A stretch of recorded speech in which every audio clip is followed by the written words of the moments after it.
জয় মহাদেব বন্ধুরা, আশা করি ভালো আছো। অনেকদিন পরে একটা ছোট্ট ভিডিও তোমাদের জন্য তৈরি করলাম। তো আমি বিকেলবেলা ঘুরতে বেরিয়েছিলাম।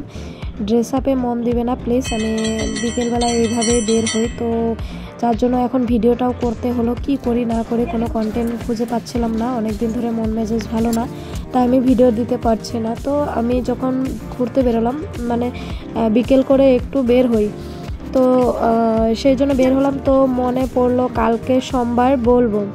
তো বোলবমের সময় কি হয় আমাদের মন্দিরগুলো, তার আগে এটাই আমাদের শ্মশান ঘাট, তোমরা আগেও দেখেছো। এখানে আমি মাঝে মাঝে এসে সাবস্ক্রাইব করি। তো বৌদিদের বললাম, তো ও বৌদি যখন আমাদের পাড়ায় একটা বৌদি ও বেলপাতা তুলছিল, তখন আমার মনে পড়লো আজকে তো আমি মন্দির ছাপা করার ইচ্ছে ছিল, মন্দির ছাপা করতে চেয়েছিলাম। তো বৌদিকে বললাম চলো যাই তাহলে, তো বৌদিও বললো চলো যাই। তো সবাই মিলে আমরা আসলাম মন্দিরে, এই যে শ্মশান ঘাটে। তো আমাদের এখানে শিব মন্দির, কালী মন্দির, দুটো মন্দির আছে। তো দুটো মন্দিরের অবস্থা হয়তো খুব খারাপ হয়ে থাকে।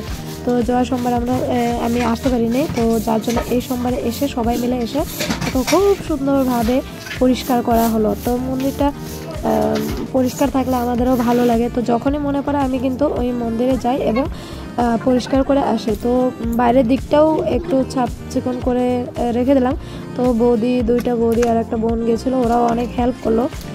তো এই জায়গাটাতে যখন জল ঢালে, তো এখানে অনেকটা জঙ্গল হয়েছিল, তো জঙ্গলগুলো আমি পুরোটা ছাপা করে দিলাম এবং এই চারপাশে ঘোরার জন্য একটু সুন্দর করে ঘাসগুলো উঠায় রাখলাম।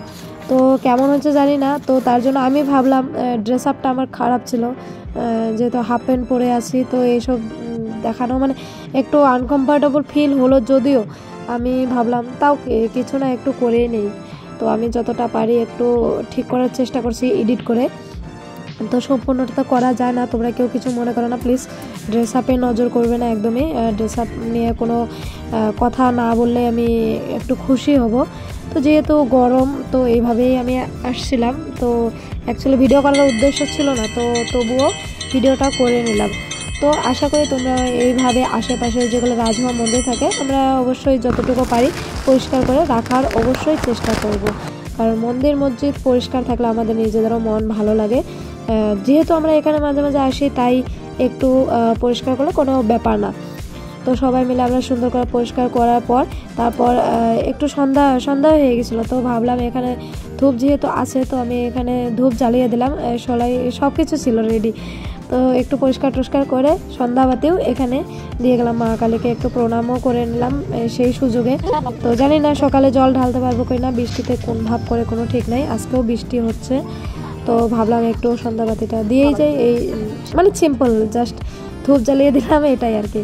এই যে ঘরটাও সুন্দর করে পরিষ্কার করে মোছা হয়েছে, কি সুন্দর এখন লাগছে দেখো, মানে ছাপচিকা দেখলে নিজেদেরই ভালো লাগে।